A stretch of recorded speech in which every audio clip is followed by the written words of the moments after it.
what is my dark side? And I had to analyze it and deal with it and think about it.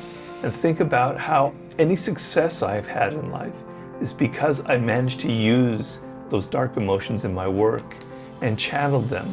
I think you gotta have a dream. The School of Greatness. Really? Yeah. Please welcome Lewis Howes. Welcome back, everyone, to the School of Greatness podcast. I am so excited. We have one of my favorite guests back on the show, Robert Greene, who is a New York Times bestseller of many books, The 48 Laws of Power, The Art of Seduction, The 33 Strategies of War, The 50th Law, Mastery, and The Laws of Human Nature, which is one of my favorites that you've done. So welcome back, my friend. You were the first episode on School of Greatness, episode 1. I think we're at episode 1020, somewhere around there now. So you were episode 1 almost 8 years ago. Wow, I'm so honored. It's fun, man. And we just did our 1000th episode, and we did the top 10 moments of all 1000 episoades. And you were the number one moment. Oh, really? You were the number one moment. Which interview? The first one. We talked about the first one. And we talked about how, I launched this with an idea and a dream to inspire people, but I launched it with one episode and one listener and one guest. And you were the first guest. Thankfully, you came on. And, more than one person listened, but you launched something, and the first person has to buy your book and read it. The first person has to listen. The first person has to watch the movie. You got to start with one. So it's been fun to look back now over 250 million downloads. Wow. 1,000 episodes. We get over 10 million downloads a month, and it all started with you. Wow. I feel very humble and very appreciative. Yeah, I very grateful that I could do that for you, because you deserve it. Thank you. Some people, you wonder a little bit. They're kind of, I don't know if they're very substantial, but you deserve it. I appreciate it. I think my mission's always been, I think we have a lot of similarities in the fact that, well, we don't in the fact that you're way smarter and more talented than me as a writer, but we observe people and we observe history and human behavior. Yeah. And we just do it in different ways. Yeah. You're great at researching and putting together ideas, complex ideas from the past and the present, to making something understandable and how we can improve our life. And I think I'm really good at reading human beings. And observing environments. You are. Observing body language to try to connect with people. I saw that in our last interview when you were interviewing me about the Human Nature book, and your questions were really pertinent. You really understood. You've obviously been a student of psychology and human behavior for a long time. So. Thank you. Appreciate it. My first question is, we had you on a couple years ago, right after you had a stroke, which was, you almost died, right? Your wife was in the car with you. I think you were driving. I was driving. Your wife essentially said, pull over because something was wrong. And you were like, no, everything's fine. As you were falling over or something. And she essentially saved her life and your life by stopping it, recognizing it. You went to the hospital, you had a stroke, and it's been a 2-year recovery. I saw you last time, and I was really sad of your physical well-being, because I want to see you healthy. But you've had a pretty positive attitude, I think, in the last couple of years. I'm curious, what has been the biggest lesson for you with going through a massive stroke, where it's hindered your relationships, where it's hindered your physical activity, your ability to work on the things you're passionate about? What's been the big lessons? Well, I'm a very driven person, so I wasn't going to let this defeat me, because the alternative was losing hope and becoming suicidal, and I wasn't going to let that happen. Also, I knew I had another book that I really, really wanted to write, so I had to keep living.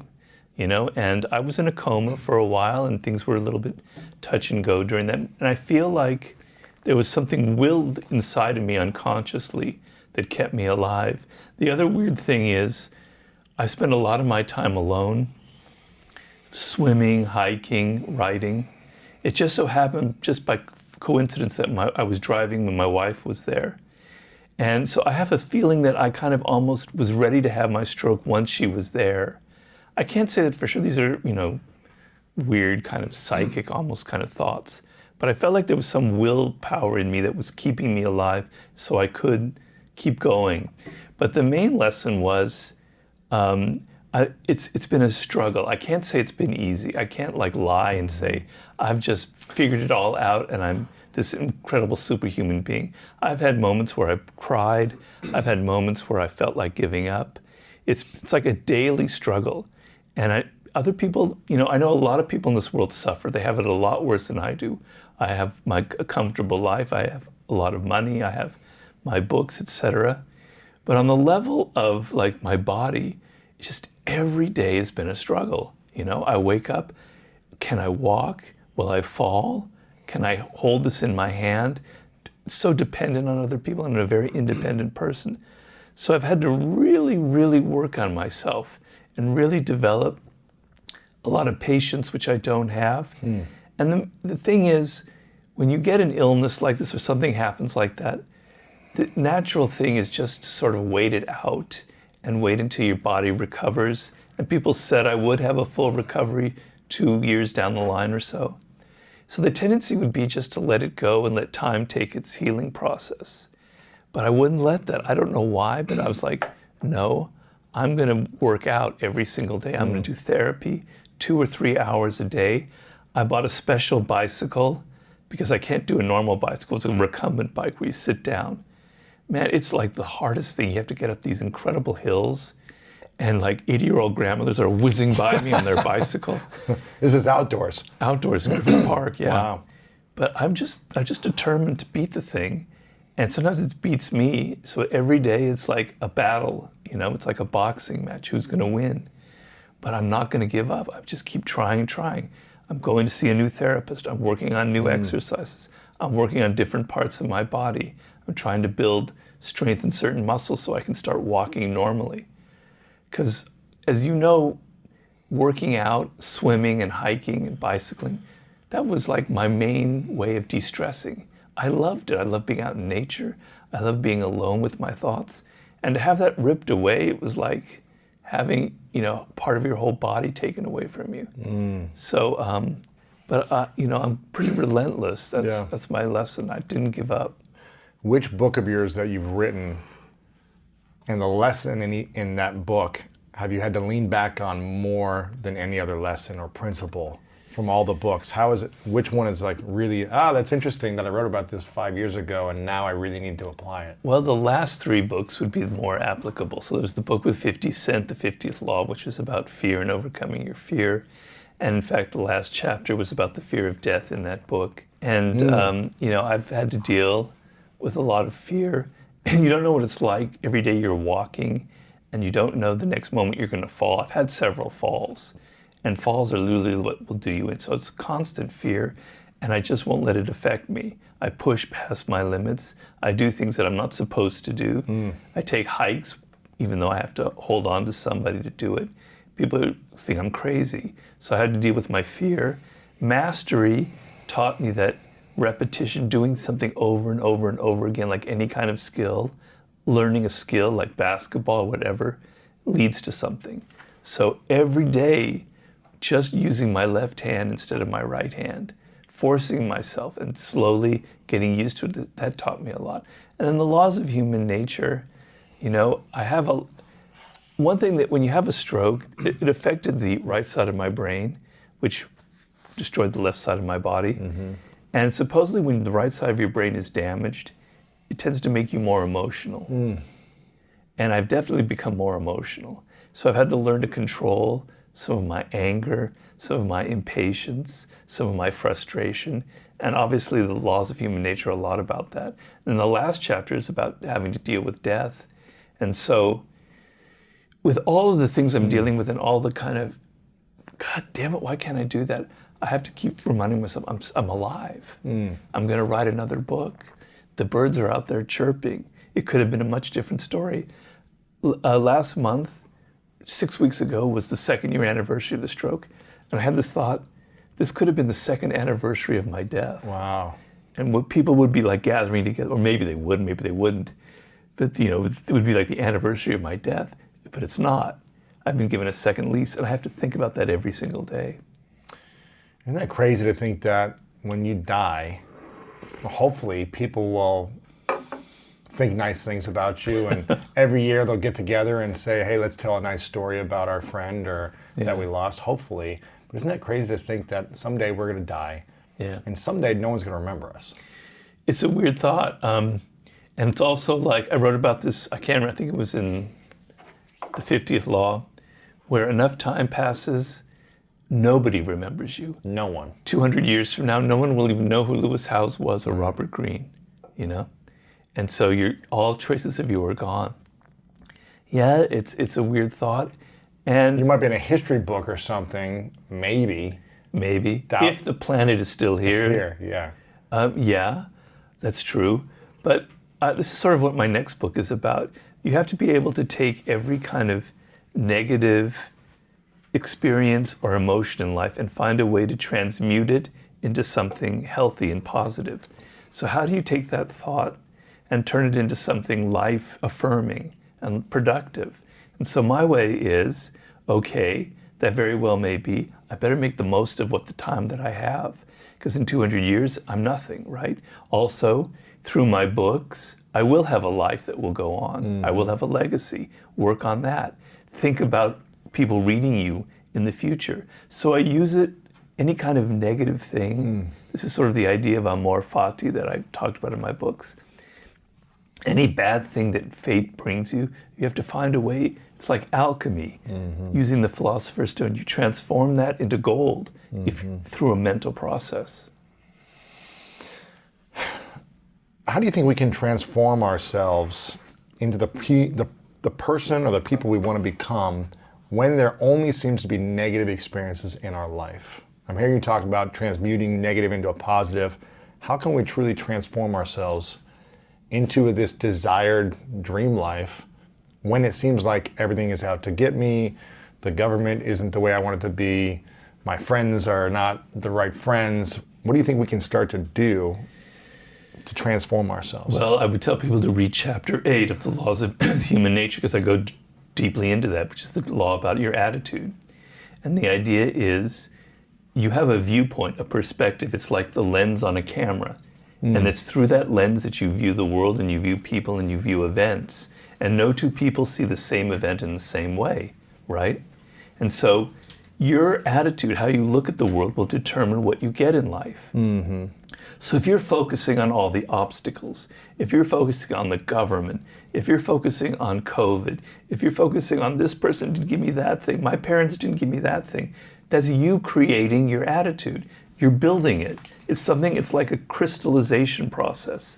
This crystal starts getting bigger and bigger and bigger as each new crystal is added. And you crystallize this negative, defensive attitude towards life, and that's what you're going to get. And there's simple examples of that. So if I'm kind of come to this interview and I'm sort of defensive and I don't really feel good about Lewis and I'm not sure what's going to happen, you've picked that up on me because you're a very astute person, you're very sensitive. You pick it up. And so you're not going to be very friendly to me. So my initial attitude creates a reaction in you, which is negative. It starts from me. But because most people are kind of paranoid and don't have that self-awareness, they'll think, God, Lewis is such an asshole. Pardon? I don't know if I can say this. Yeah. Oh yeah, I'm not on television. Lewis is such an asshole. He's so cold. Why is he? But it's coming from me. And you're not realizing it. So you create how people react to you. You create how negative circumstances affect you. Yeah.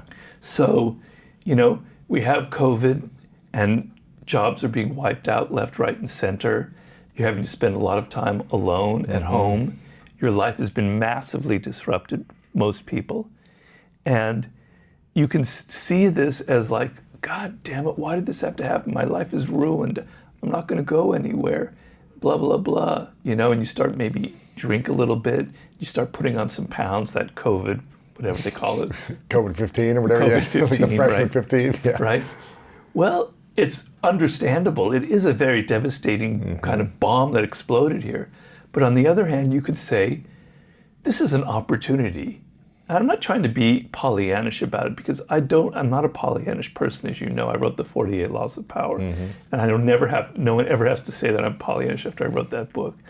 But it's an opportunity.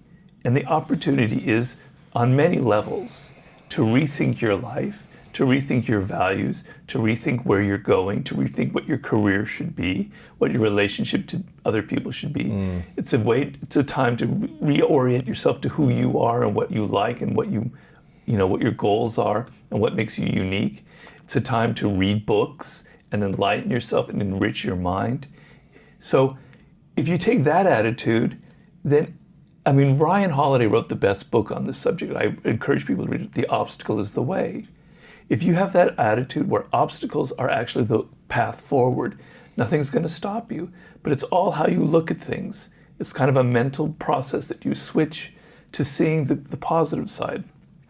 So a stroke is like the worst thing that happened to me. It ruined so much, but it's also been a blessing in some ways, because it's really made me appreciate my life, appreciate the people around me.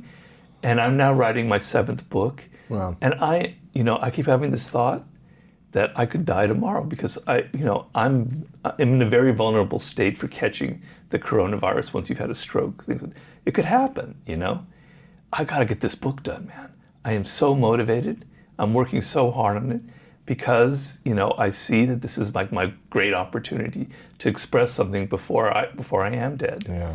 So it's just that switch inside of that lens, how you look at the world, that will change what you're just talking about. What are the greats in history? What have they done when they lose a war? They, a family member dies. They go through a life-threatening condition. What are the great presidents, rulers, leaders of the past? What do they do in those moments of tragedy that allow them to bounce back and then rebound into something more powerful or greater than before? Is there common themes from the past that you've seen? Well, Abraham Lincoln faced a lot of that stuff. He dealt with a lot of death early on in his life with his parents and people around him, and he suffered some major setbacks. And then you can think of like Winston Churchill, who also dealt with, like, he led a war campaign, and during World War I that was a major disaster. He was in disgrace, and he was a very manic depressive person, and he became very, very depressed, and he bounced back. A lot of it is getting back to your attitude and towards thinking a particular way. So defeat and failure is the greatest thing that could ever happen to you. To say it again? Defeat or failure is the greatest thing that could ever happen to you. Why? Because when you're successful, you tend to not learn anything. You think, wow, my book, my business got so much, did so well. I've got the Midas touch. Anything I do is going to be great. And look, I've got all these people around me, these sycophants saying, Robert, you're wonderful, you're great. I love what you did, your book's fantastic, et cetera, et cetera. And slowly, I don't learn anything. And then my next project is a disaster because I've become grandiose, because I'm not moored in reality. Failure teaches you your limits. It makes you realize what you did wrong. It shows you what you could do differently. So making a personal example, because it's always easier for me to do that, I did a book with 50 Cent called The 50th Law. And the first iteration of that book I wrote, and I've never had this happen before. People weren't really liking it. And then the editor, the publisher, dropped the whole project. And I was facing a major disgrace. 50 was going to lose faith in me. I lost a project. And it was a big blow to my ego. And we all have egos. And so we found a new publisher, and he said, Robert, we'll do the book, but you got to rethink it, and I need this book in 8 months. And I go, you want me to start all over after a year working on this book, and you want it in 8 months? No way. But then I realized, okay, what is it that I did wrong? And he said, you didn't make the book a Robert Greene book. You made it too much about 50 Cent. People want to read you. They want to read about your ideas. They don't want it to be so much about him. They want a combination of the two. But you were being too humble here. And I go, okay. And I listened to him, and I wrote the next book, and it took me, I worked like a fiend, and I got it done in 8 months. And I took every lesson to heart about how I can fail. And it taught me very valuable lessons about the books that I write, and how I need to have faith in my style and my ideas, and not worry that if I'm working with a celebrity that I have to give him all the attention. Right.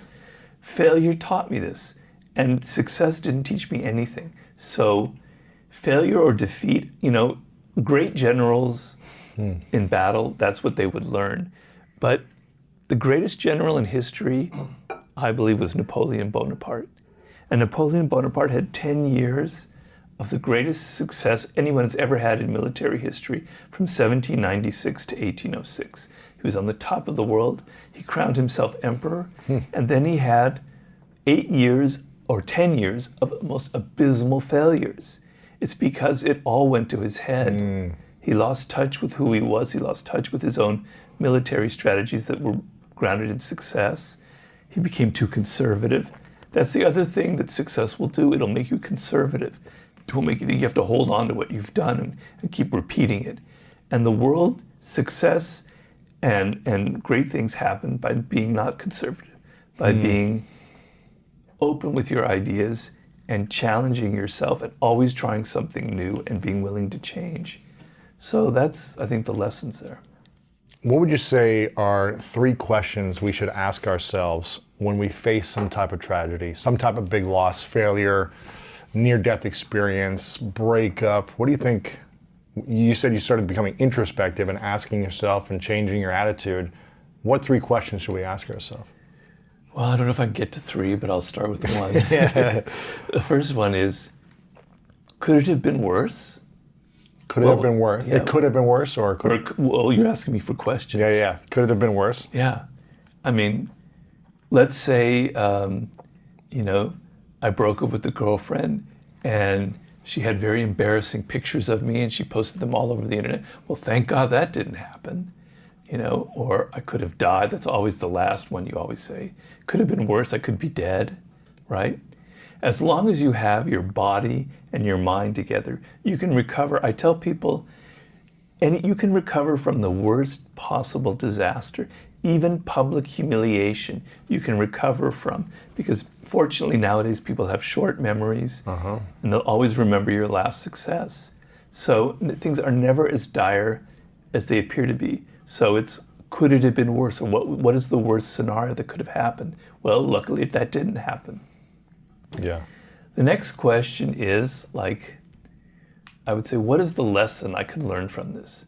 So if it's a breakup with someone, and I've been through them, we all have, it's like, instead of thinking that it was just putting blame on her or yourself, it's thinking of, was this the right person for me? There's going to be someone else, right? First of all, maybe I wasn't actually the right person for her, and maybe I was partially to blame for this. So what can I learn about relationships going forward? And what can I learn about what I want from a relationship? Maybe I want something a little more stable, or maybe I need something a little more exciting, to sort of see, to be future oriented. And that's really critical, because I talk a lot of people who are going through hard times with COVID, is always being future oriented. So we tend, when we're in the moment of a bad thing, like a breakup or a failure, or like something like a disaster, is we're so enmeshed in the moment. And when enmeshed in the moment, things seem much larger than they are, right? It seems so big. Right. But with time and distance, if you look back 2 years ago, it doesn't seem so big anymore, right? So you need some perspective, and you need to understand that 2 years from now, you'll be onto another business, or you'll be onto another relationship, and things will be much better. So be future oriented. That's one of the key things, key elements about people who are very successful in life. They're always sort of oriented towards the future. What's the next project?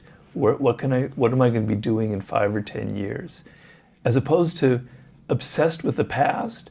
I think people who have the hardest time in life are so obsessed with the past.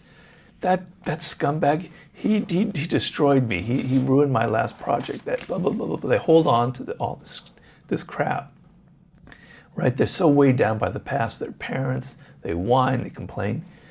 People who are future oriented, I'm on to the next thing. It's like they say in basketball, next man up. Our star player was injured. All right, next player, come on, let's just go. We got to win this game, right? Yeah. So that's sort of the thing, is being future oriented and thinking like that. It's really hard when you're in the moment of stress or breakup or chaos, or you get fired from your job. You feel like it's it's such a big deal. It's so messy. It's so painful. It's hard to think outside of that moment when you're in it. I went through a breakup almost 2 years ago, and I remember feeling like, this kind of sucks. It's in the moment, people are judging you. And I just kept saying to myself over and over again, I'm gonna have hindsight now. I think this is it. I was like, this is around January time. I was like, this might be like 6 to 8 weeks of some like drama or whatever, just gossip. Let me think it's gonna be New Year's Eve 1 year from today. Exactly. Like, what's the lesson I'm gonna learn from this experience? Exactly. How much stronger am I gonna be? How much more humility will I have? Right. Maybe I'll connect with someone new that'll be a better relation. All these things. I just kept saying, anytime I felt like the moment was bigger than me, let me have hindsight now. In a year, 6 months, 2 years, I'm gonna be on to something else. And people will either move on with me or move out of my life. That's the perfect example. That's exactly what I'm saying. Yeah. I mean, honestly, it's hard, as you said, Really hard in that the moment, right? It's very hard. And so you can't beat yourself up. You can't God damn it, why am I like this? Why can't I just be like Robert or Lewis said? I'm not like that. Yeah. So when things first happen and they're bad, I beat myself up for several weeks, but it only lasts for several weeks, and then I pick myself back up. Mm-hmm. So be patient and understand that right after something bad, you're going to be depressed. It's okay to be depressed. It's okay to feel bad about yourself, to even blame yourself, but you're going to pick yourself up and be patient about it, Yeah. It's a process. How important is expressing emotions and feelings of the greats that you've studied or the people you've been around? Do they express their emotions and feelings publicly? Do they do it privately? Do they journal? Do they suppress their emotions and just act and just have a positive attitude all the time? What do you think is the importance or lack of importance of emotions? I think everybody's different, but in general, if my knowledge of psychology and all the books I've read is that you pay a price for repressing your emotions. Mm-hmm. That repressing something eventually comes out. And the great psychologist Carl Jung, he was the one who kind of studied that in great depth. When you repress, for instance, your dark side or your dark emotions, they come out in other ways, right? So trying to always present yourself as this very stoic person when in fact you're not, you're going to pay a price for it. It's going to come out in ways you can't control, right? There's going to be a negative consequences to that. And so, on the other hand, you don't want to be this person who's constantly emoting and telling everybody what you feel like. It's very irritating. You have no self-control, and people are judging you. Yeah. You look like this weak person who can't control your own tongue. You can't control it. Yeah. Okay? So I compare it in my books and in talks to the metaphor of the rider and the horse, right? So the rider of the horse is your rational brain. And the horse is your emotion. It's the animal part of you. It's what makes you angry or excited or fearful. The rider is what makes you kind of, get things done. Yeah. If the rider on that horse, I don't know if people have ridden a horse, I used to ride a lot when I was a kid. If you hold the reins too tightly, if you're trying to control the horse and repress it, the horse feels it. It feels it in the way your thighs are constricting it. Horses are very sensitive animals, right? And it won't do anything. It won't follow any of your instructions. It won't go anywhere. Or it will freak out and it will run far away and it'll throw you off the horse. Mm-hmm. But if you just let the horse go anywhere, the horse also feels that. The horse has been tamed to some extent. Because I have no respect for him, right? He's not trying to do anything. And the horse will go wherever it wants. You have no control. People who know how to ride horses, they know they have to have a balance. You have to hold the reins, not too tightly, but you have to be able to guide the horse.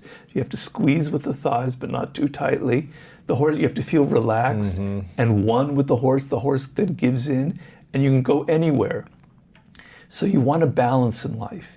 You want to be able to understand your emotions, right? You want to be able to understand why you're angry, why you're fearful, why you're frustrated, and not just give into the emotion, like let the horse go anywhere. So that maybe next time you understand, well, maybe I don't need to feel anger or fear because it's not really related to anything. So you have a balance. You understand the horse, the emotion, and you can control it to some degree, but not over control it or repress it. Because I know if I get angry a lot, I could have anger issues, right? Mm-hmm. The moments where I give into it, I regret. I sent that angry email to my agent. Oh man, The next it's the day, worst. You feel bad. Yeah. Do you apologize a lot after you're angry, Yeah. or do you just kind of say, I'm just Yeah, a I grumpy do. old man now, just like... Well, I am a grumpy old man, but yeah, I do apologize. Oh, that's nice. Apologies are good. It's a good thing to do. Yeah.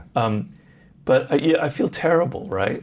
And so you have to go through a process like, before you send that email, why am I angry? Do your hindsight thing. Will I be feeling angry in 3 weeks? No. Is it really important? Is it possibly my own fault?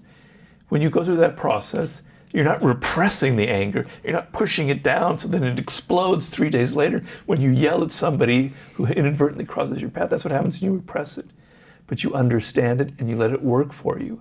You know, okay, I won't write that angry email.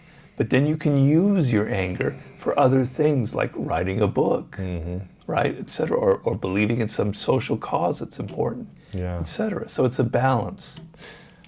I'm curious about 48 Laws of Power and Laws of Human Nature. This is probably going to be a hard question, but I'm going to throw it out there anyways. What was your favorite law from the 48 Laws of Power pre-stroke? And what would you say is your favorite one now? And same for human nature. Favorite kind of law of human nature pre-stroke that you're like, this is the thing, I'm a season of my life that I really am connected to, and now something that you lean on or connect to in a different way. Wow, that's a tough question. It's hard, I get it. I mean, there's so many. Yeah. Well, First thing that comes to mind, maybe.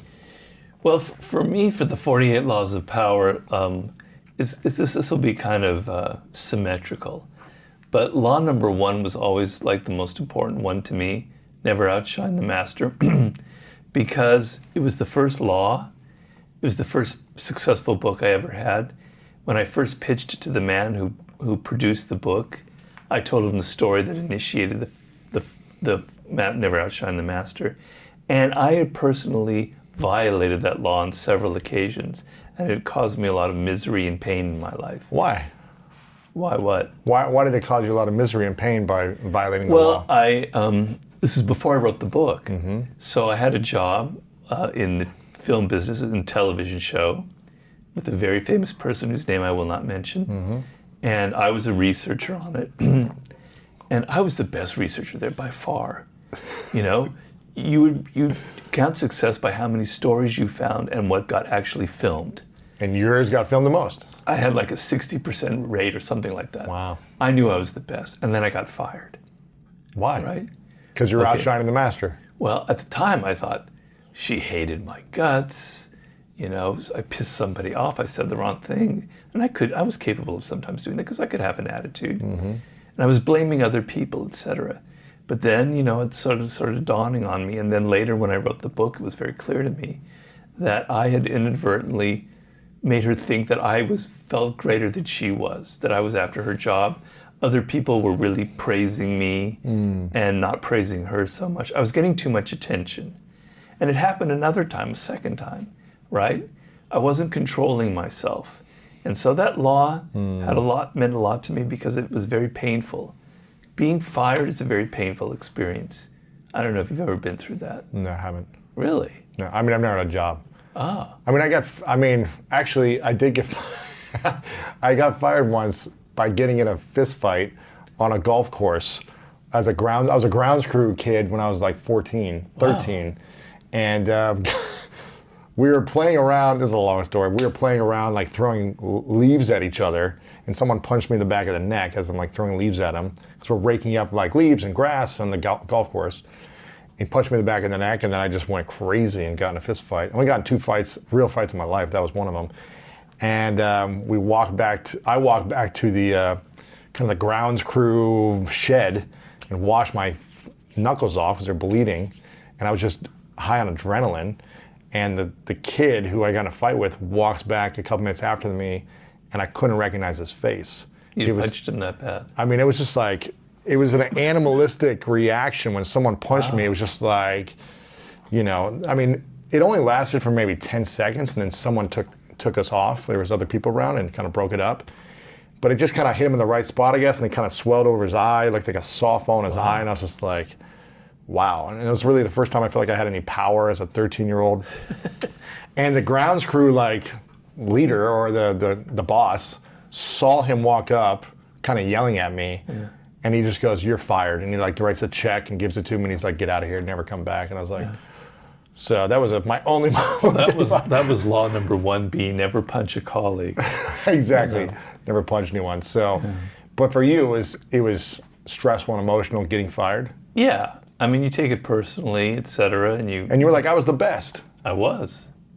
I mean, I haven't had many jobs. I didn't stay at a job more than a year my whole life. But whenever I had a job, I worked very hard at it.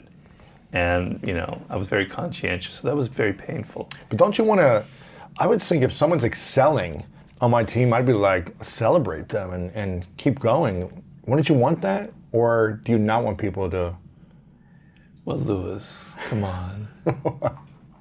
Wouldn't you want people to accelerate? You didn't read law number 1?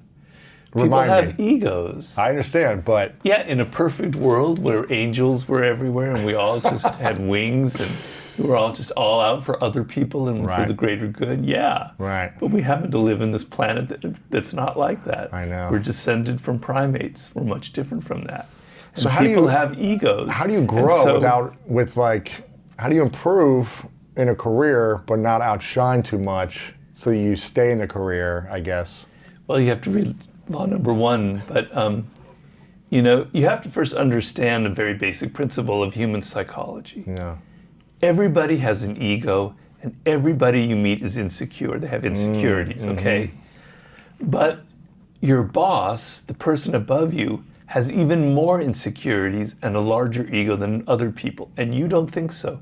You're probably aware that they have an ego, but you don't think that they have insecurities because they're the boss, But actually, they're always worried about whether people like them, whether people respect them, whether the people think they're doing a good job or not. They're riddled with doubts, and they're constantly looking out for people to see their body language, etc. Does that guy really respect me? Does he have an attitude, etc.? You don't think that. You think, if I just try hard to please the boss, it will work out wonderfully.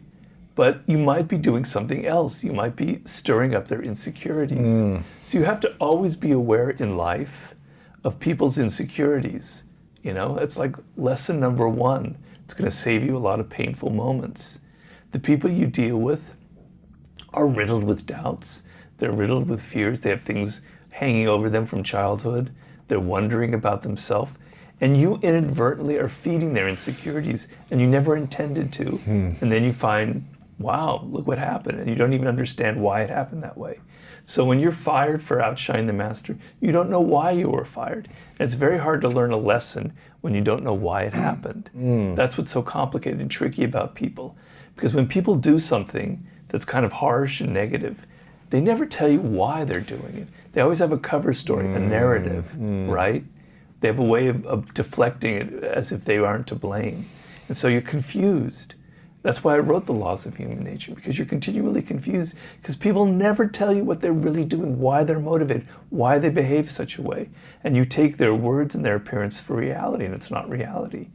So, that's the source of so much of your painful experiences in life. Okay, so law number 1, never outshine the master, was the law that you were really leaning into pre-stroke. Is there one post-stroke that you think about that sticks to you more, that connects to you in a different way now? Yeah, I would say assume formlessness, which is law number 48. So that's why I said the symmetry. Ooh, look at you. I like this. And that's all about kind of being fluid and adapting to circumstances and never having like a concrete form. It's a very military law. It comes from Sun Tzu, and like the perfect army doesn't have a form. You can't figure out where they are, what their strategy is. Their strategy has no form. Or the great swordsman Miyamoto Musashi, who said that, nobody ever knew what my strategy would be. I was completely formless.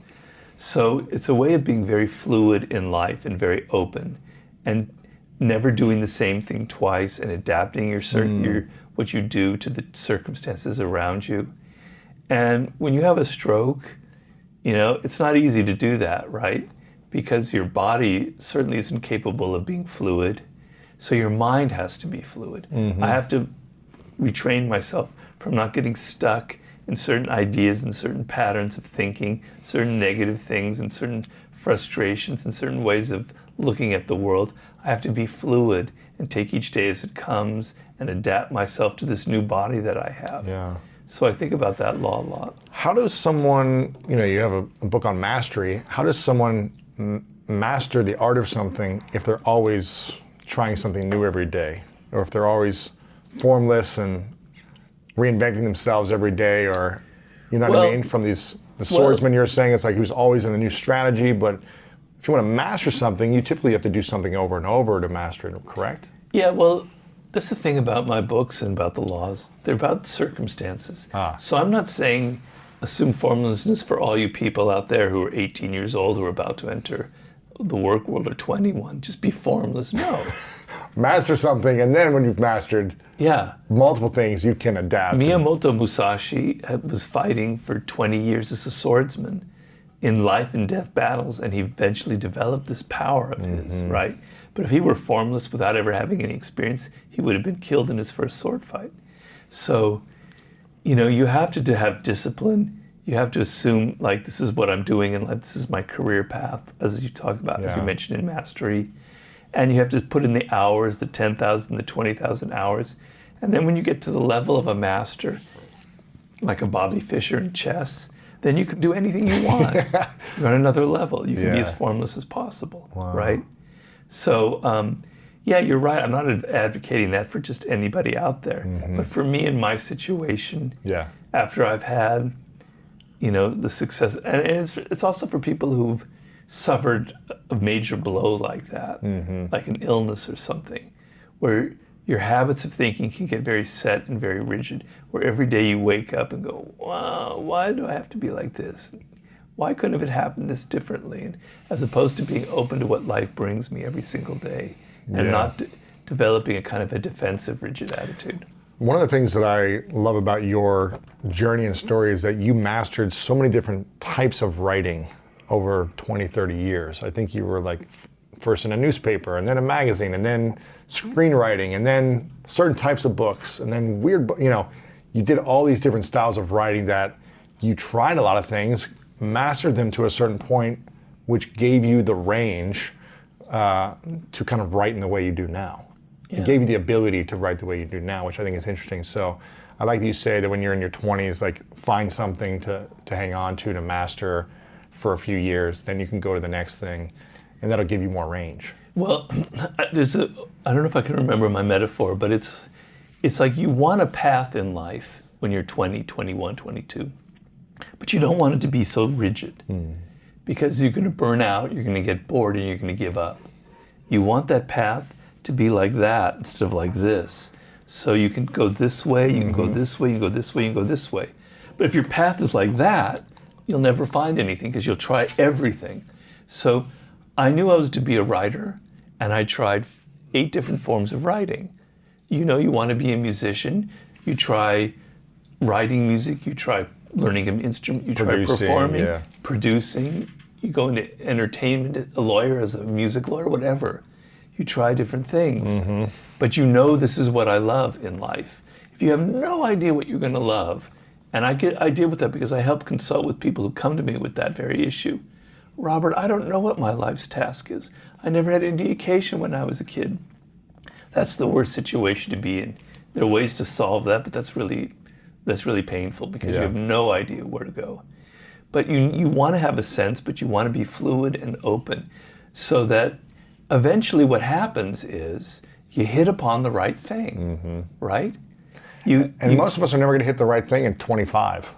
No. I was 36, 37, your age. Wow. When it happened. So maybe I'll start to feel like I'm hitting the right thing soon. Yeah, you found it out a little early. You found it out like 8 years ago. Yeah, I think so. But I think it's always evolving and growing, and you got to be fluid with it. So it's funny because I've been consistent with the main thing, which I started a podcast almost 8 years ago, and I said I'm going to do it once a week for a year and see how it goes. See if I like it, learn, but I got to be consistent enough for a year. Then I did twice a week for the second year. Now we've done 3 a week for the last 5-6 years, I guess now. And I've been consistent in one thing, trying to improve. You see me from the first episode to now in the different stages, the leveling out the production, the set, everything, the audio quality, video, all these different things, my skills. But also, I wrote a book. I'd never done that before. We did live events. It's like I'm trying new things as well that I'm not that good at start, but we start to master them over time. Right. To create more range and diversity. But I'm still sticking to the main thing is the main thing. Right. And evolving as I go. Yeah, that's the perfect way to do it. Because, you need challenges in life. You do. I always look at it this way. If you're here, this is your skill level. A challenge like here is going to really improve you. If the challenge is here, it's too much, you'll fail, and it'll have bad consequences. If you're here and you're below your level, you're going to get bored. So the optimum thing is to always choose your next project that's a little bit above you so you can learn and feel excited and challenged and have that adrenaline rush from trying to meet the challenge and get there, and all your energy is involved. And so that's the proper way to do things in life for me. So what about the laws of human nature? What was one that you were like, this is my law.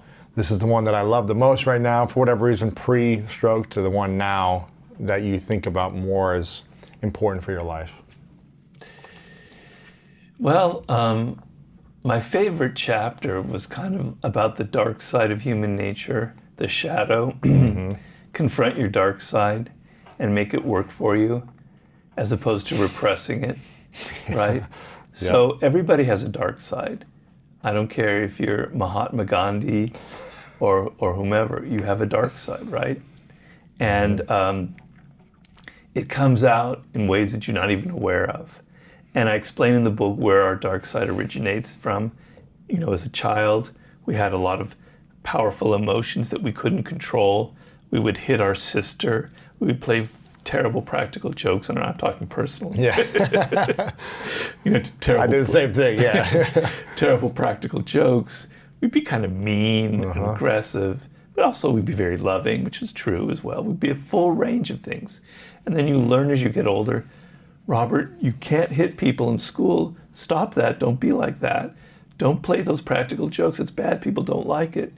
And you get older and older, and you start repressing those kind of feelings that are very natural to you, right? Because we all have aggressive impulses. We love our parents, but there's also a side of us that doesn't like them. We resent them. It's natural. But we have to repress all that because we have to be good social animals. We have to be good little kids. We have to be little angels at school. We have to be angels at work. All this pressure, like, I've got to repress all that. I've got to be this perfect person. I have to be someone who pleases, who's very nice, blah, blah, blah.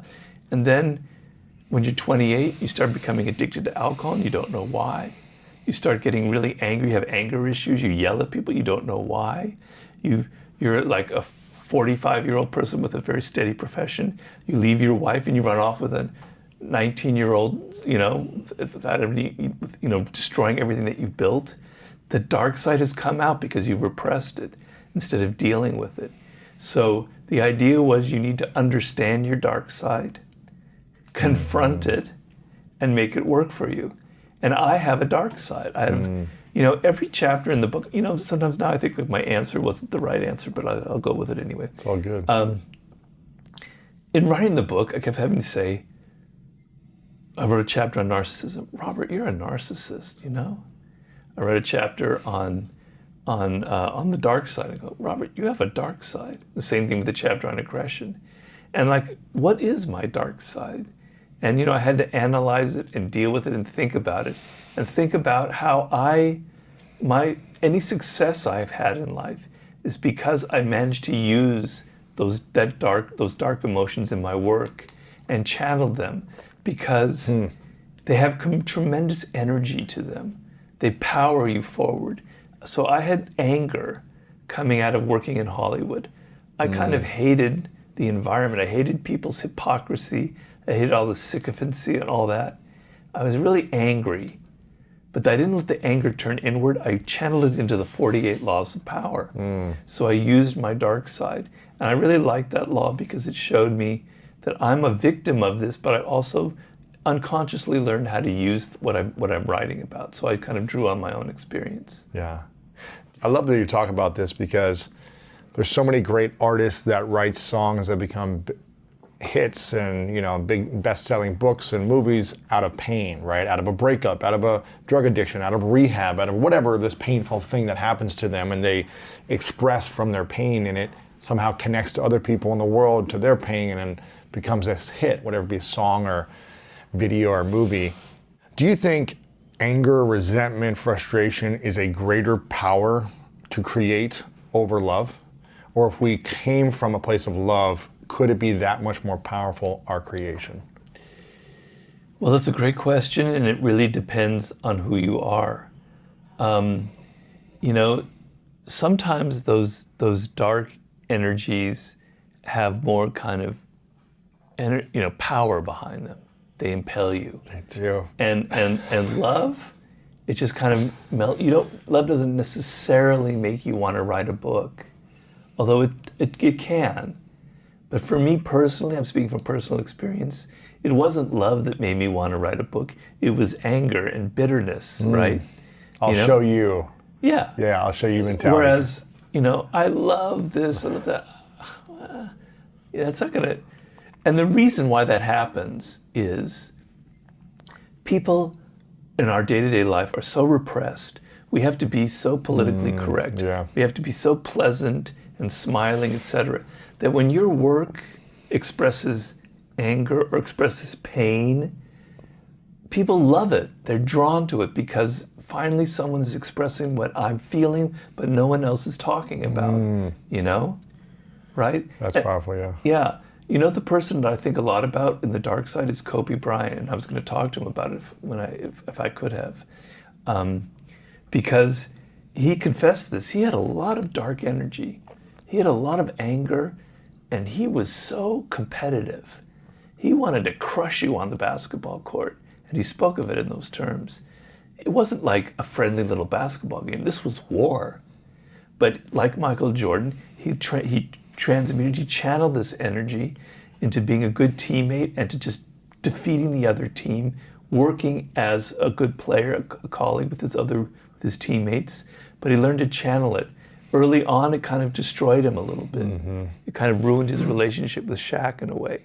But then he learned that anger, etc., was the source of his power. It's kind of like Star Wars and Jedi type thing, and how you use that dark energy and transform it into something positive. Do you think there's a basketball player or an athlete or someone who could not have dark energy and anger? Could have love. Who could be just like, I'm just grateful for my family, my wife, my kids, like my health, and I'm just gonna go out and channel my gifts to serve, to inspire, because I love the sport. Do you think there's... No. No, you think anger is the way. It's like learning to channel anger and in a competitiveness and ambition and the desire to win, is a very powerful motivating factor. Very powerful. Maybe if you're an ice skater or in a sport like that where you're working in pairs and something, dancing or yeah, you don't maybe want to have that kind of issue. I can get that, but like football or basketball or even baseball, I don't think so. And all the greats that I've studied all have pretty much a very similar profile. And there have been examples of players who don't have that drive, who are more kind of into being friendly and nice and loving, and they don't go nearly as far. I'm afraid to say it. The greatest players, LeBron James, is probably the greatest player now. You're from Cleveland, right? I'm from Columbus, but Ohio. Ohio, it's all the same. We're Ohio, yeah. Are you a Laker fan? I'm a Laker fan now because of LeBron. Okay. I'm a LeBron fan. Okay. Well, me too now. Yeah. But that guy is driven. Driven. Right? You can see it in his face. He doesn't want to lose. He's not going out there with love in his heart. I mean, he's a very generous person. Mm-hmm. He's a very loving person outside basketball. But on the court, no, I don't think so. He's an animal. Yeah, he's an animal on the court. It's interesting because I was very anger-driven from my teens to my 20s. Maybe a little bit in my early 30s. I was driven by anger to compete, to be the best, to win. But it always left me achieving and accomplishing and kind of proving people wrong, but it always left me feeling like still unfulfilled inside. How can someone be driven by anger or frustration, bitterness, and achieve and feel peace at the same time? Is that possible? Yeah, because that's not the goal in it is not like beating other people and humiliating them. That's the dark side, and that's giving into the dark side.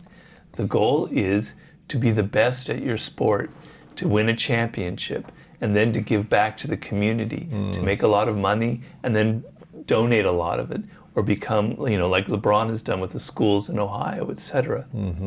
To be a good role model. But when you reach the top, you have that luxury. And so it's more like, what are you doing this for? So when I had my 48 Laws of Power, I'm sorry to talk always about myself, which is kind of the narcissist in me here. It's all good. I admit it. It wasn't about making fun of all those Hollywood executives who I disliked. Then it wouldn't have been the book that it was. It was, I want to help people. I want to use my energy, my frustrations, to show people that they don't have to suffer the way I suffer, other people suffer in the work world. These are the laws of power. You don't have to be so naive. You can understand that you don't need to never outshine the master. So I was able to put my energy in there and get some of my yayas out in doing it, but for a higher purpose, to help people. Right. I think that's the difference, right? Yeah. And so I tell people, you feel anger, but there's a lot of injustice in this world, particularly nowadays, right? A lot of things are just wrong in this world today. And if I were young, my anger would be exploding because there's so much that's wrong. Channel it into a worthy cause, into justice, into leading some kind of movement. That's a brilliant way to take your dark energy and metamorphose it into something really positive. Yeah. Believe it or not, because in my last book, Martin Luther King was one of my heroes that I wrote about. He had some of those frustrations and some of that anger. He grew up in Atlanta where there wasn't as much racism because he was in a relatively good neighborhood. His father was a preacher. He saw racism, but he was a little bit shielded from it. And then he had his first encounters, particularly when he went up north to like Boston. Believe it or not, it was in the north that he had his first real encounters. He had a few before that, and then he's like, God, he was really angry about it. It really was an eye-opener. And he learned that he couldn't give into that kind of emotion. What he was going to do with his life is he was going to use it to help blacks in the South. He was going to return to the South.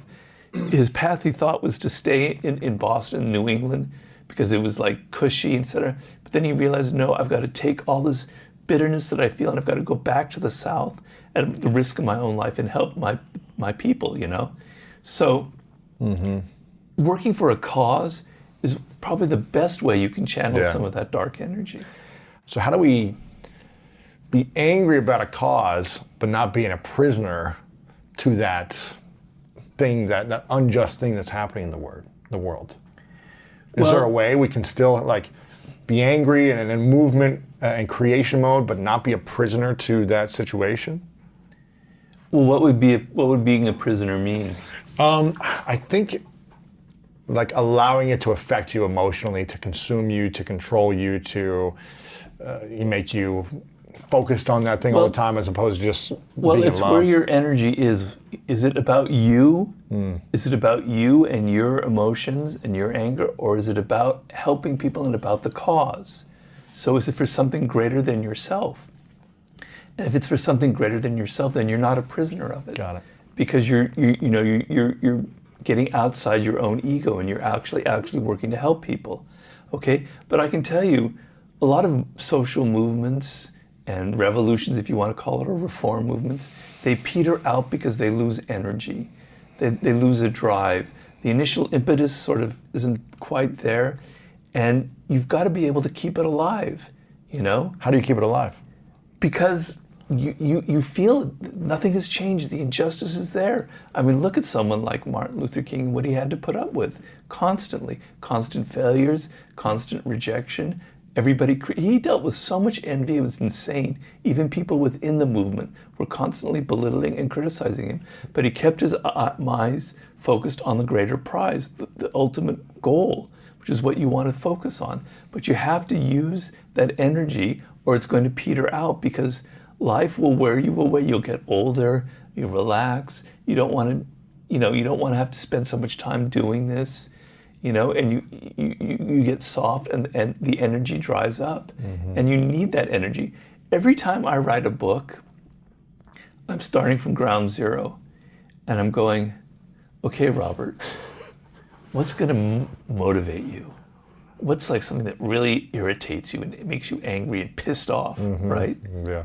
Okay, because now feeling that, you're going to get over that mountain of writing the book, and you're going to feel, every time you write a chapter, you're going to feel that emotional kind of thing in your gut, and you're going to express it. But I'm not doing it for me. It's because I know it's going to help people, Yeah. So for my new book, I'm really frustrated and irritated by how limited people are about their thinking. And I'm not blaming people because I have the same problem. It's like, the world is this insanely awesome thing to be alive. Do you know what it means to be alive? Do you know what everything had to fall into, go back to the Big Bang, which is what I'm writing about now. And all the little pieces that had to fall into place for life, even to begin on the Earth, and then for animals, and then for a giant asteroid to hit Earth, some 70 million years ago, so the dinosaurs are wiped out. None of this you wouldn't be here. Lewis wouldn't be here if your parents hadn't met.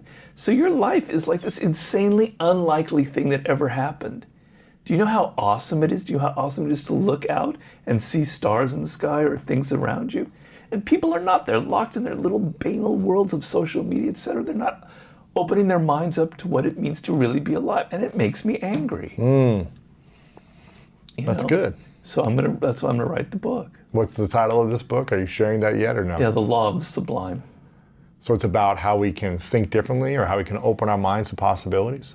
Yeah, it's to reanimate your soul so you feel excited about things, so you feel like, when you were a child, you were curious about so many things, you were open to so many experiences, things were constantly wowing you, and then you become blasé and kind of cynical, and you don't want new experiences because they kind of mess with your familiar patterns. And then your life kind of closes and closes and closes. And the sublime is opening your mind up as far as possible, as wide as possible. And opening your mind and your spirit like that makes you more creative, makes you more energized, makes you a better human being, etc. And so I have to write a book with a sense of purpose. I don't write books for money. I swear on the Bible, I do not write books for money. The money comes in and I'm very happy, it's comfortable. But I don't write going, what's the most marketable book I can do next? It's like, what do I need to express in this moment, Yeah. What does sublime mean? What is the definition? Well, you really want to get into the weeds there? Yeah. It comes from the Latin word sublimen, and there's several meanings of it, but the one that I like is the limen is what's called a threshold. It's like a door that leads from one place to another, right? And sub means right up to. So sublime is right up to the limit. And the way I interpret it is that door is death itself. On the other side is death. And so I draw I have a metaphor, it'll be through in the book and on the cover, of a kind of a circle, right? And our brains tend to work in these kind of conventional patterns, our minds, our thoughts, etc., right? And that circle is the limits that we will not go past. We will not think thoughts beyond that. We'll stay in the circle. Yeah. We won't go beyond it. Right. Just beyond it is this region of the sublime. And it goes in very different arrows. And each arrow is a chapter. But the main arrow is death itself. And when you go up to that door and you peer on the other side, you see something that's going to shake you up, that's going to transform you like it transformed me, right? You're going to realize how short your life is, how weird it is to be alive, the possibilities of what it means to actually die. Near-death experiences are pretty awesome, amazing things. People have had near-death experiences and they've been completely enlightened by them, right? And so that's the ultimate sublime experience, is going up to that threshold of death itself. But there are other experiences that I'm going to be talking about as well. I'm excited about that. That'll be fun. That'll be fun. What about I think you mentioned in the laws of human nature, the first one, confront your dark side. What about the one you're thinking about more now that connects to you? Well, obviously, the chapter on death. Uh-huh. You know, not so much now, but right after my stroke, because that was the last chapter, chapter 18. I finished it pretty much in May of 2018, and I poured a lot of energy into it because I kind of think a lot about mortality, etc. And I really thought, and I did research and I put a lot into it. And then 2.5 months later, it happens. After the book came out. After I finished writing it. After you finished writing, the book hadn't come out yet, gotcha. Like, what is the irony there? The gods are somehow like messing with me, right? Yeah. Because the fact that the stroke happened was like a series of chains of events that were pretty unlikely. So it was almost like fated to happen, right? And so I had to reassess. All right, Robert, you wrote that. Is that really true? Is it really true that it alters how we look at other people? Yeah, it does. You were true. But what happened was the chapter was written from an intellectual position, and the experience was not intellectual, it was very real. So when I had my stroke and I was in the hospital in the first days, I had this feeling in my stomach of almost like my bones melting, that they were soft, that the inside of my body was soft. And so I later thought that that is the feeling of death that's still in me, this feeling of softness. So death was no longer an idea. It was in my gut. It was in my viscera. It was a feeling. And so, you know, I had to think about that. And I actually did write that death is a feeling. It's not an idea. But here it was brought to me in an experiential way. Wow. I think that experience you had is going to be very powerful for the next book. I hope so. Being able to share your experience of being on the brink of death. Yeah, I'll tell you what. Wow. I'm going to mention this in the book. I had planned on writing this book on the Sublime 14 years ago. It was to be the book I wrote after the war book. And then I got sidelined into different projects. And I had always had the idea when I did this that I was going to go have these incredible sublime experiences. I was going to go travel to Antarctica to experience it. I was going to go paragliding. I was going to take boats in this area. I was going to of all these adventures. I was going to live my book. And now I can't do anything. I can't do I can barely even go outside the house. So what do I have to do? I have to live in my head. Wow. I have to imagine all of it. And I think it's a very good thing, because if I had been able to just go around and have all these adventures, I'd look like this kind of privileged kid who could just use his money. But the reader isn't going to say, I can't go to Antarctica, you know? But everyone who's reading the book is going to be in my position, more or less. You don't have the money or the power to do all these things, but it's in your head. It's how you think about it. So it's altered how I'm going to write the book and how I think about the reader. I think imagination has got to be one of the most powerful things we can have, the power of our imagination. What did Einstein say about imagination? Something that's like more powerful than knowledge or something like that. But it's what you were talking about earlier about being able to alchemize something, having an idea that then we can transmute into real life and creation. And I think it's hard to create something meaningful without having a meaningful imagination, which brings you back to being a curious mind from childhood. Yeah. And being able to express yourself and be curious. Well, I mean, I look at it this way. You know, we're all going through a very difficult time now. A lot of people out there are really suffering. The circumstances are very harsh, with their work, etc. And the tendency is that you don't imagine what else it could be, what the future could be, what you could be doing with your life. So the lack of imagination is really holding you back. So the idea that I want to plant in people's brain with my next book and in general is things don't have to be the way they are. Because you're in this situation in the present doesn't mean it has to be that way in 2 months or a year from now. There are other possibilities. Try and imagine a different path for your life in a year, or what that could be like. Try and imagine a different relationship you can be in if you're stuck in something. But don't keep in this small little circle of thought. So imagination is extremely powerful and extremely important, yeah. You mentioned Martin Luther King as someone you're really inspired by from the past. Who are the top two people that you've researched or written about in any of your books that you really connect with the most as an inspirational leader from the past or a human being? Well, this person is a little bit more on the devilish side because I have to, not act like I'm this Mother Teresa here, and that would be Machiavelli. Machiavelli was the inspiration for the 48 Laws, somebody I've always loved because he's such a realist. He explains this is not how life should be, this is how life is. This is how people are. This is what the world is like. And when I was 16 when I first read The Prince, I was like, wow. I didn't really understand the book. I go, wow, this is powerful. This is really talking to me. This is really saying what it's like with my friends in high school, etc. I could relate to his honesty because so many people are so dishonest. And I love him because he's a man of the Renaissance. People don't understand this about him.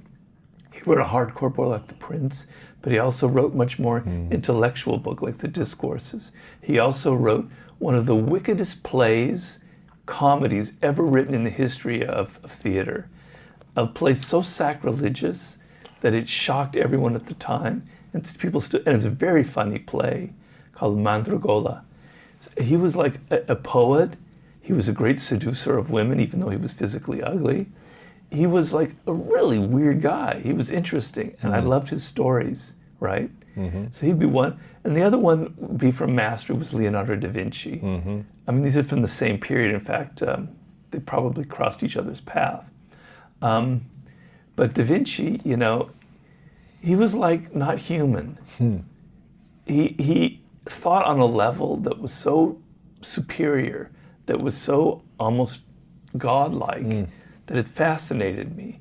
There's a theme that I have in my new book: people who are so far ahead of their time that it's uncanny. And I have examples in history of this. People who are 1,500 years ahead of their time. How can that be?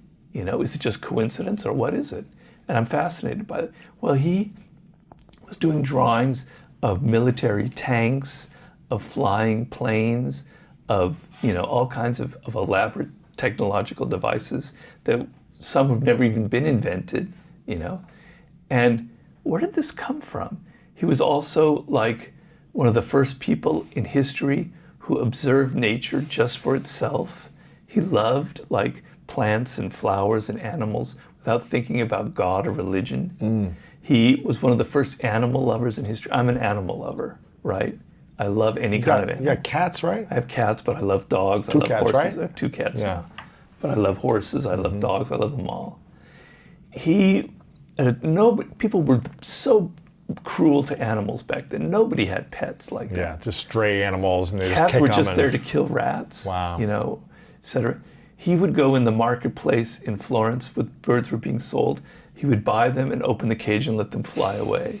He had great empathy for other animals, creatures, who the church said didn't have a soul, but he believed that animals had souls, and he was the first person really. So I'm obsessed with people like that who were so far ahead of their time. He'd be the second guy. Wow. Is there a woman from the past that you Cleopatra. Cleopatra, why? Well, because I wrote a book about seduction. Yeah. And, I'm obviously have a side to me that's very into seduction. I wouldn't have written the book, and in my 20s, I was kind of a player. I know it's hard to believe now, but I was. Yeah. I was a bit of a rake. And so, and Cleopatra was kind of like almost my ideal in a way that when I read about it. I haven't met her, obviously. But she was very smart. She was quite an intellectual. I've always been very attracted to very smart women, right? She was very well read. She had the Library of Alexandria there. She'd read all the Greek classics. She was a lot smarter than the men around her. She was a lot smarter than Mark Antony. I wouldn't say she was smarter than Julius Caesar, but she was his equal. Wow. And she was an insanely good seductress. She was very theatrical. She knew how to create these insane spectacles. And what man wouldn't be impressed by that? She knew that Mark Antony was like this kind of raging sensualist. So she seduces him by creating this insanely decadent barge that floats down the Nile River with all these weird animals on it and people fanning you with giant things and all gold and everything. You know, Mark Antony goes on a tour of all the cities on the Nile on this barge, and he was totally seduced. She was like constantly putting on this theater. And believe it or not, she supposedly wasn't that beautiful. We don't have any images from her, but description said that she had a bit of a nose, etc. But her energy was really interesting, so that would probably be the woman of my choice. What do you think is the greatest skill or a couple skills that any 20 to 30-year-old, kind of in their 20s, should be learning how to master today, from the skills of psychology, the skills of human nature, the skills of understanding people? Which skill should that be that you focus on? The best thing is to be able to get inside the minds of other people. Ooh, there we go. If you develop that skill, the sky's the limit. Nothing will ever stop you, because people are like a mystery. They wear a mask, and you don't have any idea what they're thinking. And I have this metaphor in Human Nature, which I never wrote, but imagine a device was created in which some app that you can know the thoughts and feelings of the other person. Do you know the power you would have? Wow. It'd be insane. Okay, I can't give you such an app. I can't invent that. But you can develop half of that power by becoming someone of insane empathy. And it's not easy, and not everybody's born the same way, but it begins with one very simple step. And that is, normally you go around more interested in your own thoughts and ideas. You're thinking about your boss, you're thinking about your girlfriend or boyfriend, you're thinking about this person who said this, that, or the other, and you're locked in your head, and it's like a record, like in the old vinyl days, going around and round and round, the same grooves, right? And even when you're sitting there talking with someone on a date or something, you're thinking about yourself, you're still in there, right? Because you find yourself more interesting than the other person. And it's very human, and I'm not judging it. But inevitably, you think your own dramas, your own ideas, your own problems are essentially more interesting than the other person. So if that's your starting position, you're naturally going to be more absorbed in yourself. You need to switch it around. And you need to tell yourself, the other person is more interesting than me. Their life, their thoughts, their ideas, it's like an undiscovered world. It's like going to Tahiti or something and visiting another culture. They have experiences you've never had. They have a world that's not your world. It's fascinating. Why do people love movies? They love movies because they get to go inside other people's characters. Yeah. And they get to vicariously live in them. It's voyeurism. You can have that in everyday life if you switch that thing where you're more interested in other people. And so when you listen to them, you're not listening with the idea of, do they like me? Are they thinking about me? What does it have to do with me? I'm sorry using that voice, but it's just blah, blah, blah, blah, blah, kind of a whiny voice. What's it about me, me, me, me? Thinking, just in a Zen way, absorb yourself in their words and their energy, and think about what they're saying. What's the subtext behind them? What's the body language revealing? What is it that motivates them? What is their inner life like?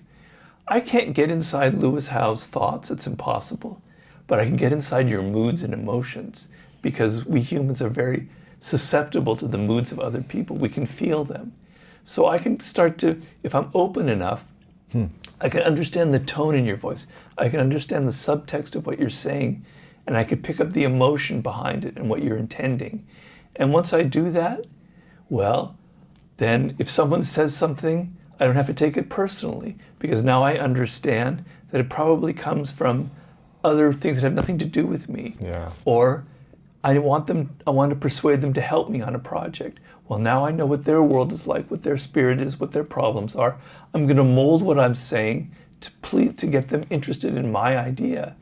Doors open up to you, left, right, and center. The whole universe opens up to you once you're able to put yourself in the mindset and the point of view of other people. Enter their spirit. That's the single greatest step you can have. So you're about to start your first job, and you're all insecure and you're all worried about you and what people think about you. Try and it's not easy, it's not natural. Try and make that switch, and don't think about yourself, and try and figure out, what is your boss like? What is he or she? What is motivating them? What are their insecurities? What are their doubts? What is this person feeling? That. And suddenly you're going to navigate this social environment in a much different level. I love this.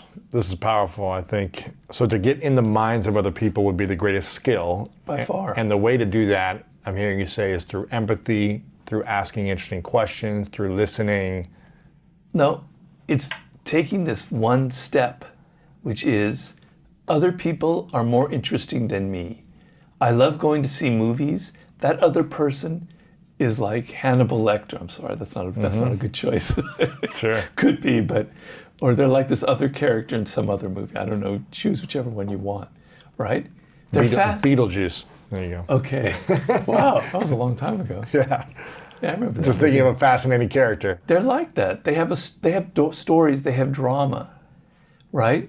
Their childhood was probably weird. They come from a culture, from a city, from a background that's not your city or background, and to try and understand it. Now, some people are harder to do that with than others. There are people out there who are like just total assholes, and you don't really want to have to get into their world, right? You feel like you're getting yourself taking a shower of mud or something, or excrement or whatever. You don't want to get into their world.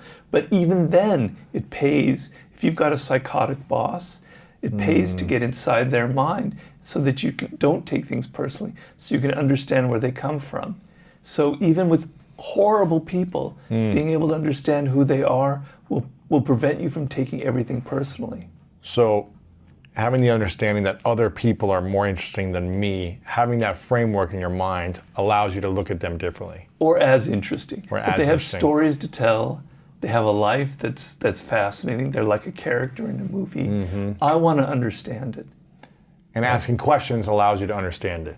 You have to be careful with questions, because if you're so obvious, if you're going, Tell me about this. Yeah.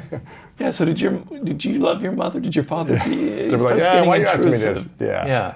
So how do we get to know them without being intrusive? Well, it's an art. So, people love to talk about their childhood, right? And their successes and Yeah, but I found like childhood is the main thing. Everyone has this kind of emotional attachment to their experiences as a child, to where they grew up, to their parents, to their family, to their earliest friends. It's got all sorts of emotions surrounding it that are very potent and uncontrollable. So a very kind of slip-in question about someone's childhood, and then asking a few leading questions and letting them do the talking. So if you're peppering them with questions, you look like a lawyer or someone who's... or someone like me who just interviews people for a living. Right. So you want them to do 90% of the time. You can't 90% that it's obvious what you're doing. 80% or people love to talk, right? If they do 70% of the talking, they're not even aware that they're doing that, but you're letting them talk, you're letting them be the star.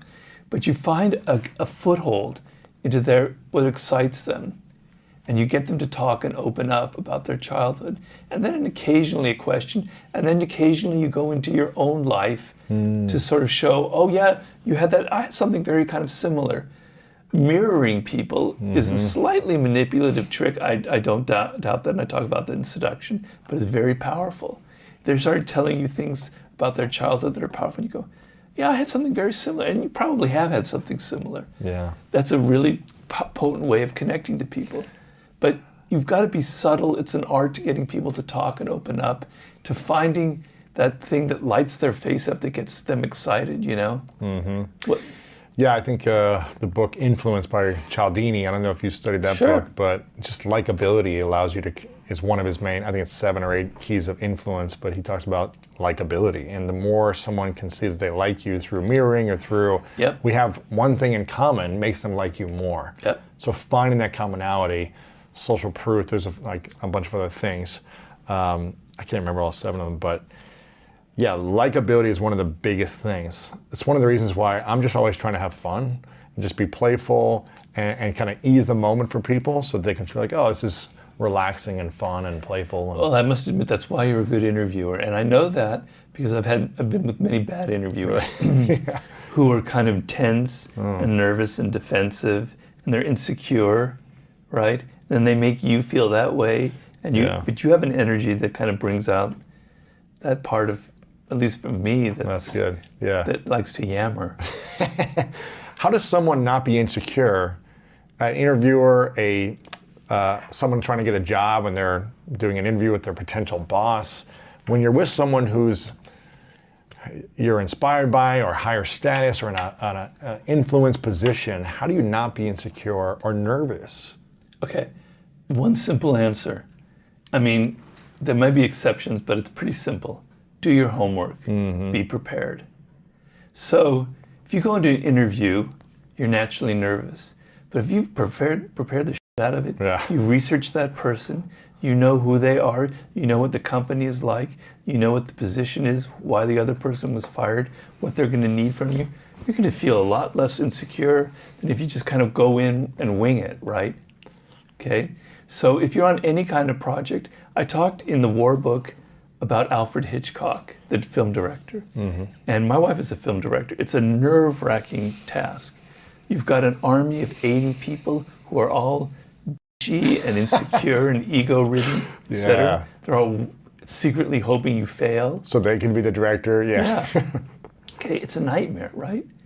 And Hitchcock people were astonished. He'd be on the set, he'd be falling asleep. Oh, really? Okay, yeah, go ahead. He was like Buddha. He didn't care. He was never upset or anything. People, how could that be? Directors are the most nervous, bitter people. They're so control freaks. It's because he prepared every detail he knew beforehand. Wow. He knew every shot that he wanted, what the clothes looked like, what the colors, how the framing would be. He storyboarded it in exact detail. And he said that by the time the film was being shot, I was bored because I knew everything how it was supposed to be. So he could be calm because he was so well prepared. So if you do your homework, it's maybe not going to get rid of all your insecurities and all your nervousness, because the degree of nervousness is okay, because you have to understand the physiology. Adrenaline is a very powerful emotion, and feeling a little bit of doubt and a little bit of fear will drive you and keep you awake and alert. So you don't want to be so confident that you'll just do anything. You want a little bit of tenseness. Yeah. But if you prepare and you've anticipated the situation, it will get rid of 80% of those doubts that you have. We were talking about before, and I have a couple final questions for you. We were talking about before self-doubt, before we started recording. And I'm curious your thoughts on doubting ourselves, and how do we train our minds or our bodies or our life so that doubt doesn't keep us from accomplishing with what we want, or keep us from trying something we want. Because I think a lot of people don't do something because they doubt themselves so much, from the fear of failure or the fear of success or people judging them. What's your thoughts on this? Well, the main thing is you have to try something, you have to do something, right? And of course, if you're full of doubt and insecurities, it's going to be very hard. And so what separates the person who is going to learn is on the way to success from somebody who won't will be that person who's 22, 23, they tries it, they do it. They take that job and they write that thing, or they do that, whatever it is, that the other person maybe wouldn't try, because they're not afraid of failing, right? So a certain level of, you can't control that, because some people are born that way. I don't know if they're born that way, but something about them in their DNA has given them that drive. Yeah. But if you don't have that drive, if you have your insecurities, understand pain is a very powerful motivating factor.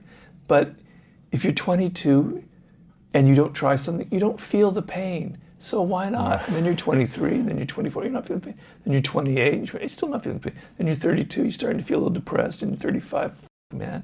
And you're 40, you're picking up the bottle, etc. Yeah. Okay, so understand that you're 22, that life is very difficult, and that you're down a path towards something really, really bad unless you get your act together and try that first thing. Because what happens, people have studied fear, and it's very important. And I know back in 2001, I was in Vienna, Austria, and I was in a theater. I was in the middle of this very packed audience, and there was a fire, and people were panicking and running around, and I got such a sense of claustrophobia. I was like, ah! And from then on, I couldn't get on an airplane. I couldn't get in an elevator. I was like developing major claustrophobia, right? And then I saw a therapist, and she said, you got to expose yourself. You got to go back in that elevator. So true. You got to go back into that airplane. And then you realize it's not so bad and you'll get over it. But avoiding it, you'll never get over the fear. So take that first step. Do whatever it is that you thought you couldn't do, and don't be afraid, because that is the most important moment in your life. And then you realize it's not so bad. Okay, people are making fun of me, I failed, but they never tried anything. I at least tried it, and now I have an idea for my next one. It wasn't so bad, you know? But if you never make that first step, I don't care, the wisdom of Solomon won't be able to help you, right? You'll always be stopping before you can. So you've got to have the guts to make that first step, and then the doors will open for you. It's what I'm hearing you say is it's an experiential event. It's not a theory of, okay, let me think my way out of the fear, or the insecurity, or the doubt. It's like, no, I have to practice this and experience the feeling of, I failed, or someone laughed at me, or I tripped and fell, whatever it is. You've got to experience it. You have a good way of summarizing what I'm saying, because you said it better than I did. Well, this is something I've been fascinated by, because I think so many people doubt themselves, and their doubt is what keeps them from going after what they want, getting into the relationship they want, getting out of the relationship they want, getting the job, all these things. And they're afraid of failure, they're afraid of success, and they're afraid of people's opinions or judgment when they take this action. And I tell people that the simplest thing you can do is write a list of your biggest fears and insecurities, circle the top one, the one that scares you the most, and then do that until you feel at peace with it, or at least so you can embrace it. Essentially become Batman of that fear, and live with the bats of that fear, that insecurity. That's a good way of doing it. Where then it becomes a powerful thing for you. And this is what I did in my teens and 20s, from being terrified of public speaking. And I went to a public speaking class every single week until I felt like, wow, I feel powerful up here, not powerless. Right. And I did it with so many different things that I was insecure about until they became skills as opposed to fears and insecurities. And so I love that you said you've got to expose yourself to the fear. You've got to re-go into the elevator, or go back to that theater that had the fire, and breathe and feel comfortable so you can live your life. And then we go back to that thought about, that question, could it have been worse? Yeah. Well, think of it this way. If you don't try that thing, it's going to be a lot worse for you down the road. You're going to never get anywhere. And you're going to, the pain will be intense in 15 years. You're not feeling it now, but have that hindsight to realize that the worst thing in life, the worst feeling of all, is to feel that you wasted your potential, that you had dreams and you never even tried them, and then you're in your 50s or 60s, you're facing death. Why was I alive? I didn't do it. I could have done this, that, or that. I never even tried. Remind yourself of that. They used to have emperors in ancient Rome would have a slave walking by them and whispering into their ear, you're going to die, you're mortal. You might die tomorrow. You might die tomorrow. Right? And that was like a reminder of their mortality, and that they had to not get so... Wasn't that a story from Marcus Aurelius where he had someone talk to him and say, you're just a man or something? That might be. Was that who it was? I can't remember. But someone just say every day, you're just a man. Right. The more powerful he became, to kind of keep him more grounded. Right. You're just a man, or you're going to die. Or just have that whisper, you're going to fail. You're not going to realize your dreams. You're going to waste your life. You're wasting your life. You're wasting your life. You're wasting your life. You don't want to feel that way. I know, it's hard to, I'm coming from a position of privilege, and I don't deny that. Sure. But I didn't have anybody help me, and all my success was pretty much on my own. I worked really hard. But I can tell you this, that prior to my success, I was really unhappy. I was very depressed. I even had moments I was suicidal. I felt like I could do something, but I wasn't able to do it. And then the ability to write my books now, I don't have that feeling anymore. And it's the greatest thing in the world to not ever feel like, that doubt and that depression. It's like a constant exhilaration. It's amazing. I finished it. I wrote that book. I did it. I can feel good about myself. And I want other people to understand that. You may not, it doesn't have to be a grand project, but it has to be something that makes you feel like because when you're a child, you have these dreams. Everybody had these dreams. You're going to be the best basketball player in history, like me, like I thought I was. Right. A Jewish kid's going to be a great basketball player. Okay. Or I'm going to be the best this, I'm going to be a great writer, I'm going to be blah, blah, blah. And then you get older and you lose those dreams, and it's very depressing, it's very debilitating. And you want to keep some of that child within you alive, and some of that ambition, some of that desire to achieve something great. And having ambition is not a bad thing.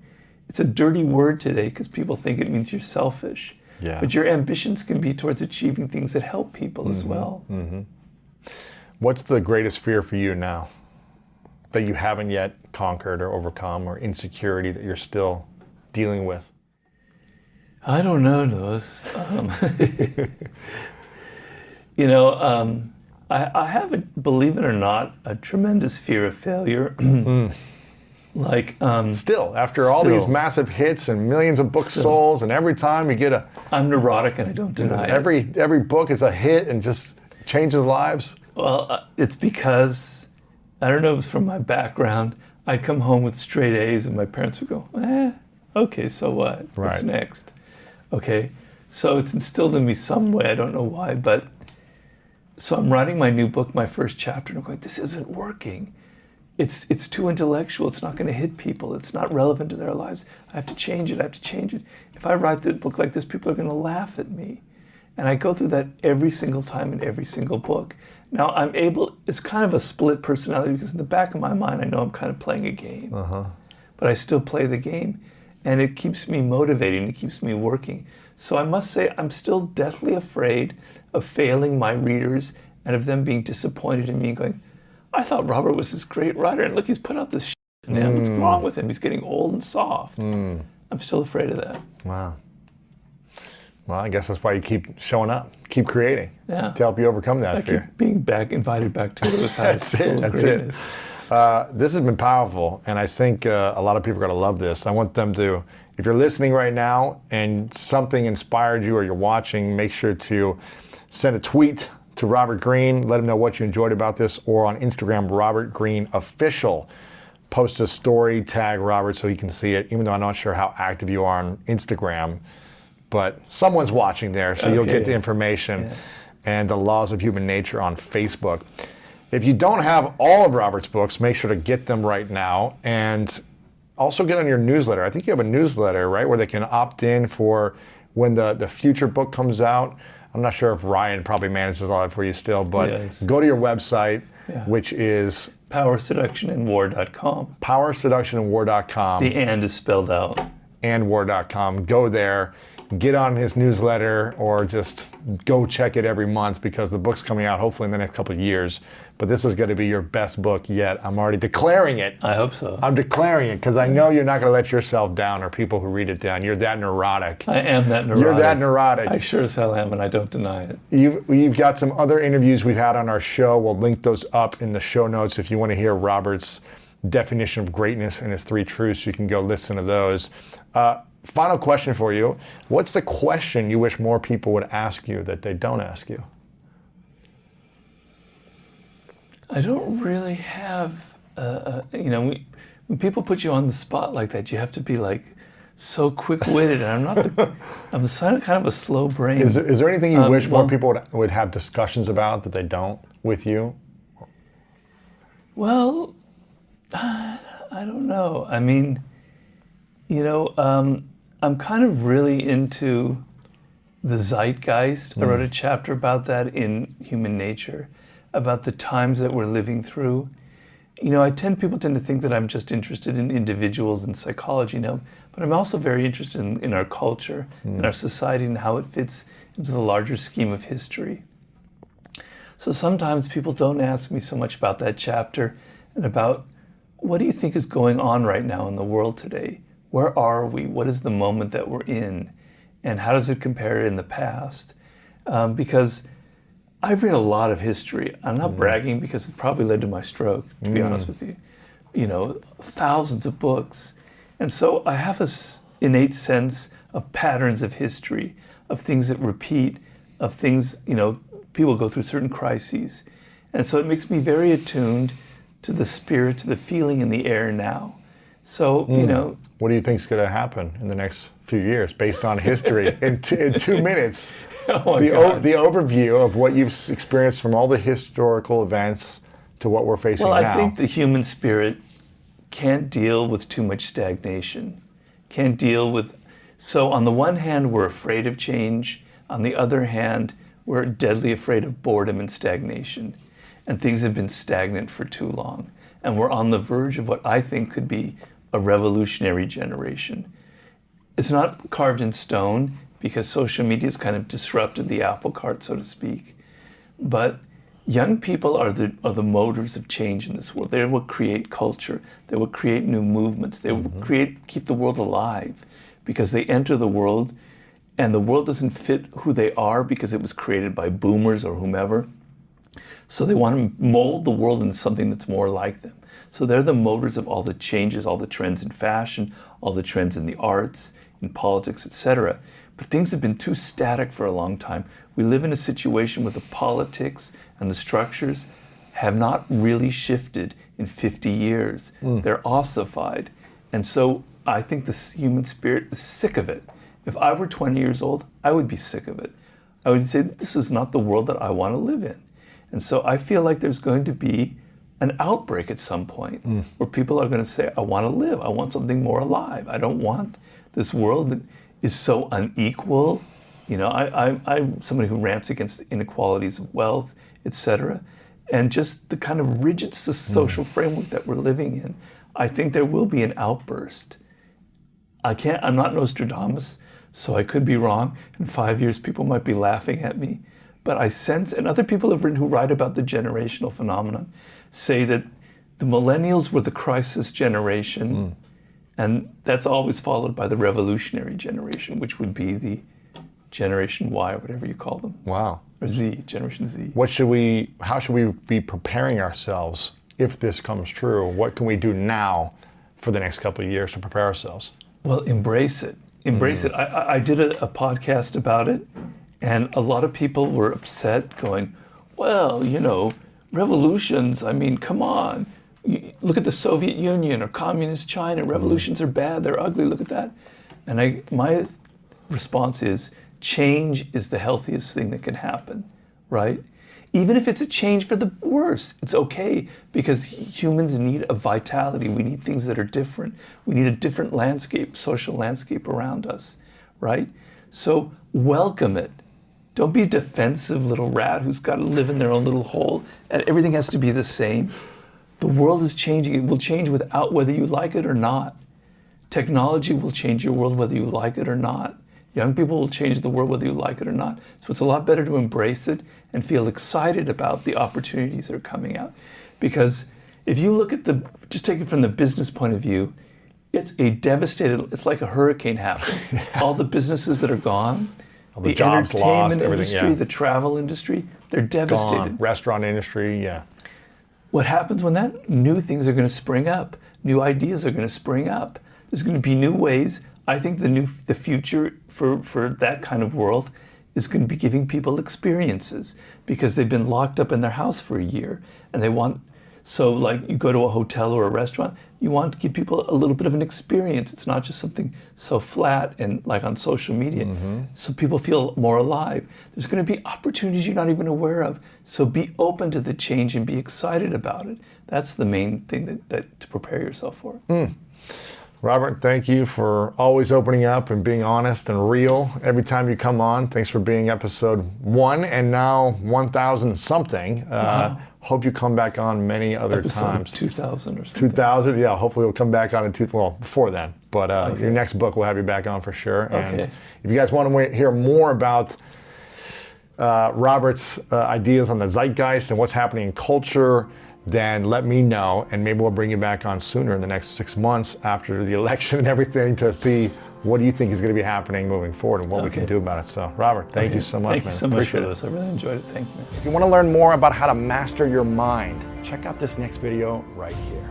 So when people begin to disengage and get beyond themselves, you are at your absolute best when you get beyond yourself.